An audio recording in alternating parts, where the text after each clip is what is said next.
On Christmas Eve dinner, my grandfather came to visit and asked, "Did you like the house I gave you?" I've always thought of Christmas Eve as the one night where my family could pretend everything was normal. We'd laugh, eat way too much food, and try to forget the grudges that had been simmering for years. This year was no different, or at least it started that way. I'd arrived at my parents' house around 5:30 p.m., balancing 2 trays of cookies I'd baked that morning. The living room smelled of cinnamon and pine, the fireplace was glowing, and Bing Crosby was crooning from the speakers. My mom was bustling around the kitchen, her hair in that messy but somehow perfect bun she always did when entertaining. My dad was already nursing a whiskey in the armchair, flipping through channels on the muted TV, pretending he didn't care about the decorations but secretly watching everything my mom did. It felt normal, too normal. The front door opened again, and in walked my grandfather, Harold, in his long wool coat, his hair neatly combed back. He was 82 now, but he still carried himself like the young Navy man he'd once been. Straight posture, confident steps, and eyes that missed nothing. Everyone in my family respected him, but there was also a distance. He wasn't exactly warm. Not cold, but calculating. The kind of man who loved you in the way a general loves his soldiers, with discipline, expectation, and the occasional reward if you proved yourself. He took off his gloves, scanned the room, and nodded once to my dad. My mom greeted him with a hug, though he barely patted her back. And then his gaze landed on me. "Ethan," he said, his voice deep and unshakable. I stood and hugged him, feeling the scratchy wool of his coat. "Hey, Grandpa," I said. "Good to see you." We exchanged the usual pleasantries, and I thought that was it. But halfway through dinner, roasted turkey, garlic mashed potatoes, stuffing, the works, he set his fork down, cleared his throat, and dropped the sentence that would derail my entire life. "So, Ethan," he said casually, "did you like the house I gave you?" The table went silent. Even the sound of the fireplace seemed to dim. I blinked at him. I thought maybe I'd misheard. "I'm sorry," I said, putting down my knife. "The house," he repeated, his tone calm, as if he were asking about the weather. "The one in Fairview. I signed it over to you months ago. I figured by now you'd have moved in." Everyone stared at me. My mom's eyebrows were halfway to her hairline.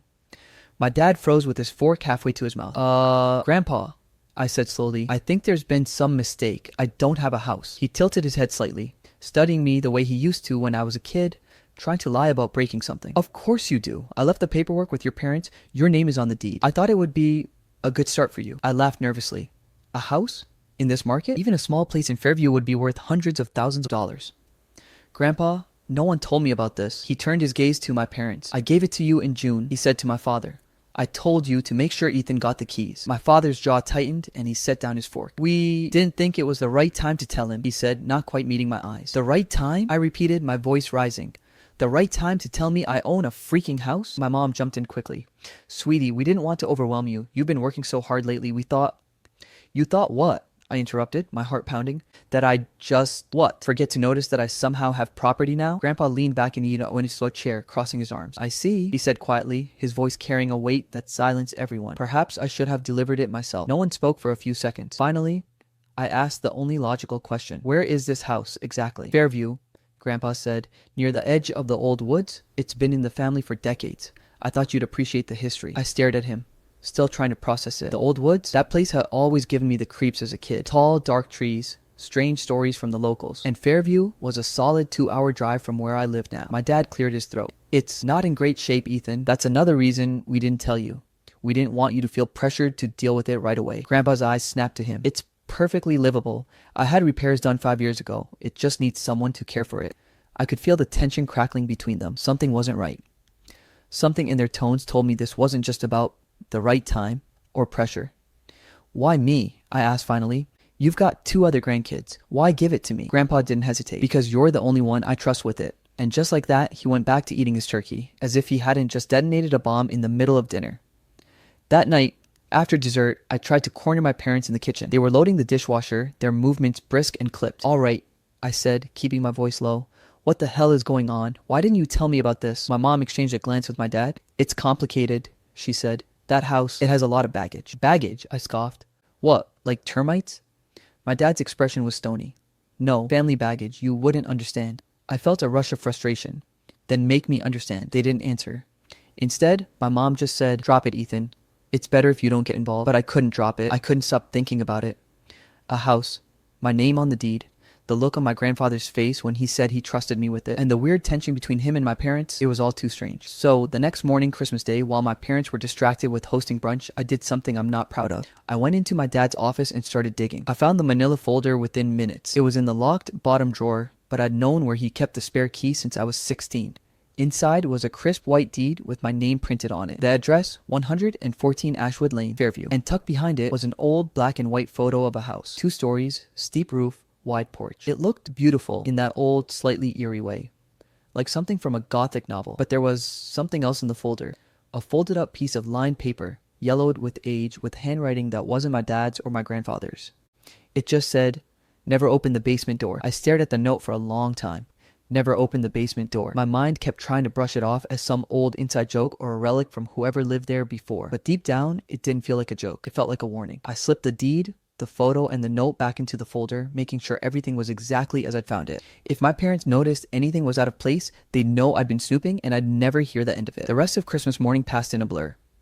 I opened gifts, smiled at relatives, and pretended I wasn't thinking about a 2-story house in Fairview with a locked basement door. 2 days later, I called Grandpa. It was risky. My parents would probably flip if they knew, but I couldn't sit on this anymore. "Ethan," he said when he picked up, his voice steady as ever. "I wondered when you'd call." "You knew I would?" "Of course. You're my grandson. Curiosity runs in the blood." I hesitated. "Grandpa, why didn't you tell me about the house yourself?" There was a pause. "I thought your parents would handle it. I see now that was a mistake." "Yeah, no kidding. They didn't just not handle it. They hid it from me." Another pause. Then quietly, "They're afraid of it." I froze. "Afraid? Of what exactly?" "That," he said, "is something you should see for yourself." "See for myself? You want me to drive 2 hours to Fairview and—" "Yes," he interrupted firmly. "Go there. Walk through it, feel it, and then decide what to do." I took a breath. "Grandpa, there's something I need to ask you." I found a note in the folder. It said, "Never open the basement door." What is that supposed to mean? He didn't answer right away. I could hear him breathing. Finally, he said, "Some doors are locked for good reason.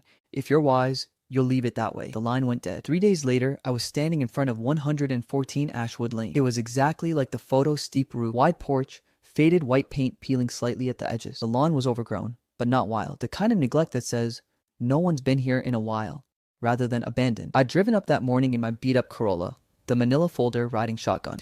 I'd had to get the keys from Grandpa himself. When I showed up at his place unannounced, he didn't even look surprised. Just handed me a heavy brass keyring with 3 keys on it, one for the front door, one for the back, and one smaller, older-looking one that I guess was for the basement. He didn't say a word about the note, and I didn't bring it up. The neighborhood was quiet. Too quiet.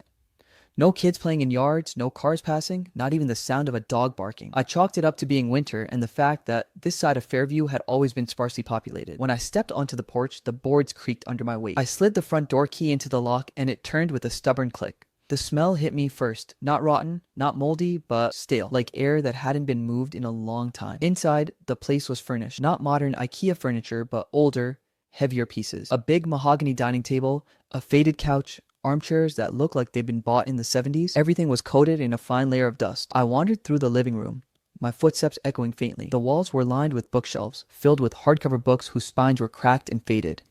Some of the titles were in languages I didn't recognize.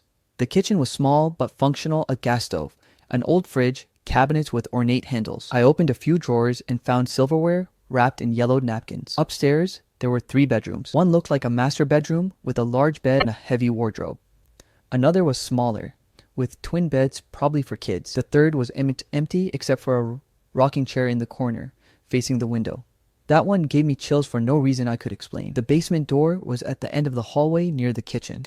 I found myself standing in front of it before I even realized where I'd been walking. It was a heavy wooden door, darker than the rest, with a keyhole that matched the small brass key on the ring Grandpa had given me. I reached for it and stopped. The note flashed in my mind. Never open the basement door. I don't know if it was fear, respect for Grandpa's warning, or just something in the air, but I backed away. I told myself I'd explore the rest of the house first. By late afternoon, I'd gone through every room except the basement. I'd opened closets, checked the attic, empty except for dust and a single trunk with nothing in it, and tested the plumbing. Everything worked. The house wasn't falling apart, it just felt unused. I sat in the living room, sipping coffee from a thermos I brought, staring at the basement door from across the hall. And that's when I noticed something I hadn't before. There were scratches along the bottom of the door.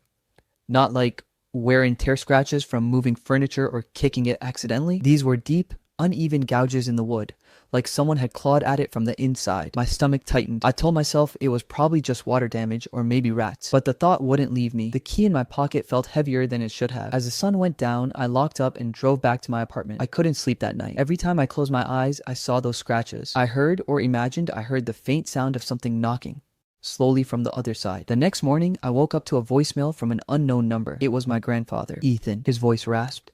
If you value your safety and the safety of anyone you care about, do not open that basement door. Ever. There was a pause. And then, softer. I made a mistake once, and I lost her. Click. I replayed my grandfather's voicemail at least 10 times. Not just because of what he'd said, but because of how he'd said it. The pause before, I lost her. The way his voice broke. Just slightly. I'd never heard Harold sound like that before. Not when Grandma passed. Not when Uncle Dan had that heart attack. This was different. The problem was, I had no idea who her was. My grandmother, Evelyn, had died when I was 2. I had no real memory of her, but the family photo albums were full of pictures of her smiling, laughing, holding me on her lap. But Grandpa had never once, not once told me how she died. That alone was suspicious. That morning, I tried calling him back. No answer. I texted me, Grandpa, I got your voicemail. Please call me back. We need to talk. No reply. By noon, I was restless. I pulled the manila folder back out of my backpack and looked at the black and white photo of the house again. I noticed something this time that I hadn't before. In the bottom left corner, half hidden in the shadows of the porch, was a figure. It was a woman, wearing what looked like a white dress. Her face wasn't clear, the image was too grainy, but I could see the shape of her hair pulled back and her head tilted slightly to one side, as if she'd been watching the photographer. A chill ran through me. Had that been my grandmother? I flipped the photo over. In faded blue ink, someone had written, Evelyn, 1974, Ashwood Lane. That was it. I needed answers, and I wasn't going to get them from my parents. They just shut me down again. So I decided to start somewhere else, Fairview's Public Records Office. The drive back up there was quiet and gray, the winter sky low and heavy. When I got to the town hall, the clerk, a woman in her 50s with bright red glasses, was more than happy to help me pull property records. I started with the basics. 114 Ashwood Lane had been in my grandfather's name since 1981. Before that, it was owned by someone named Thomas Weller. And before that, nothing. No record. Which didn't make sense. Property records didn't just start in the middle of a timeline like that. I asked about building permits, but there were none on file. Almost like the house had just appeared in the system in 1974. That year stuck out to me. 1974, the date written on the back of the photo. The clerk noticed me staring at the papers. You said you were related to Harold Moore? Yes, he's my grandfather. She gave me a look I couldn't quite read. You should talk to Eleanor. Eleanor, she runs a historical society, used to live down the street from that house, knows all the old stories. Just be prepared. Folks around here have their own version of events. I found the Fairview Historical Society in a small brick building near the library. Inside, the air smelled like paper and lemon polish. Eleanor was in her 70s, thin, with sharp eyes and a surprisingly strong handshake. When I mentioned my grandfather and the house, she gave me that same unreadable look the clerk had. You're Harold's grandson, she said. Not a question, a statement. Yes, her gaze softened just a little. Then you should know your grandmother was a lovely woman. We were friends once. What happened to her? I asked before I could stop myself. Eleanor's eyes flicked to the window, then back to me. Your family never told you? I shook my head. She died in that house, she said. Her voice was quiet, but each word landed like a stone. My mouth went dry. How? No one knows for certain. The story was that she fell down the basement stairs, broke her neck. I thought of the note. Never opened the basement door. That was in 1974, Eleanor went on, right after they bought the place from old Tom Weller. Strange man, lived there alone for years. Never went out after dark. What happened to him? She hesitated. They found him dead in the basement. Just gone cold one winter night. No sign of struggle, no sign of sickness. Folks said he looked like he just stopped. The hairs on my arms stood up. Eleanor must have seen my expression because she leaned in a little. There are some who think that basement isn't right, that something down there takes things from people. First Weller, then your grandmother. I swallowed. And you believe that? She shrugged. I believe enough not to go near it. When I got back to the house that afternoon, I stood in front of the basement door for a long time. My fingers brushed the old brass key. Somewhere in the silence of the house, I thought I heard the faintest tapping. Not rhythmic, not random, just patient. I backed away again. Not yet. That night, I stayed in the master bedroom. The house was cold, even with the heat on. Every time I drifted toward sleep, I felt like someone was standing just inside the doorway, watching. Once I woke to the sound of soft humming. A woman's voice, low and distant, coming from somewhere below me, from the basement. I lay there, frozen, until it faded. The next morning, I finally got a text from Grandpa. Grandpa, meet me at the house. Noon, come alone. When he arrived, he didn't greet me. Just walked inside, sat down at the dining table, and pulled out a flask. I know you've been asking questions, he said. I deserve to know, I told him. He nodded slowly. Yes, You do, but once I tell you, you can't unknow it. And if you're smart, you'll walk away and never look back. I didn't move. Tell me. He took a drink from the flask, then began. When Evelyn and I moved in, the basement door was already locked. Tom Weller told me to leave it that way. Said he'd seen things in there he couldn't explain. I thought he was just an old man with too much whiskey in his system. He looked at me, his eyes flat. I was wrong. What happened? I asked, my voice low. One night, Evelyn heard something. Said it sounded like a child crying. She thought maybe a stray had gotten trapped down there. She used the key. She went inside. He paused. His hands tightened around the flask. She never came back out. My grandfather's voice dropped lower, as if he were afraid the house might be listening. I heard her scream, he said. It wasn't loud, just one sharp cry, like something had startled her. I ran to the basement door, but by the time I got it open, there was nothing there. My pulse quickened. Nothing? He shook his head slowly. No Evelyn. No sign she'd fallen. No signs of anyone at all.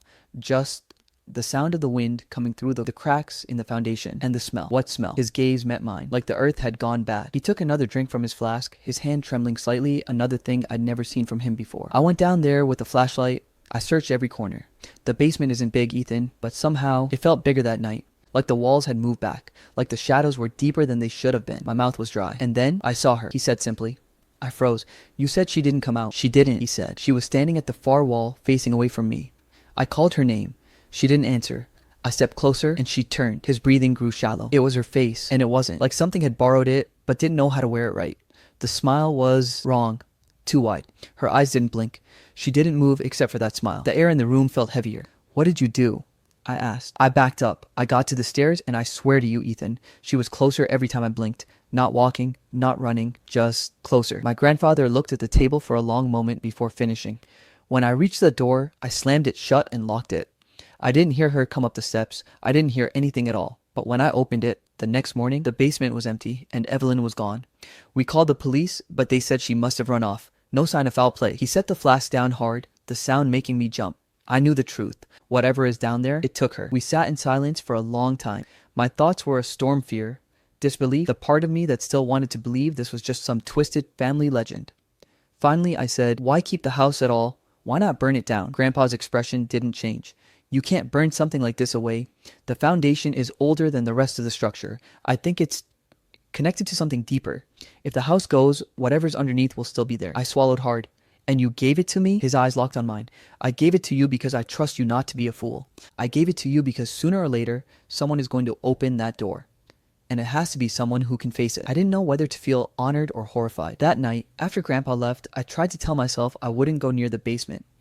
But the more I told myself that, the more I kept hearing the faint tapping from before. It wasn't there every second, just every now and then, like patience. I barely slept. When I finally did drift off, I dreamed of Evelyn's photo, except this time, her face was clear, and she was smiling the wrong way. The next morning, I decided to look for any record of the basement's history. If the foundation was older than the house, maybe there had been something else here before. The Fairview Library was nearly empty. A librarian named Claire helped me dig through old newspapers on microfilm. We found something in an 1892 issue of the Fairview Chronicle.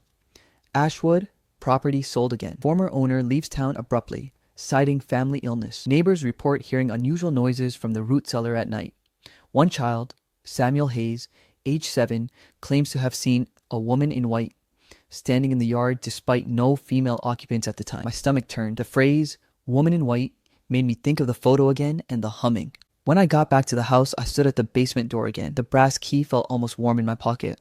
I told myself I was just going to check if the lock still worked. Just a simple click of the key and then back out. The lock turned smoothly. I pushed the door open an inch. The smell hit me immediately like damp soil, but wrong, metallic.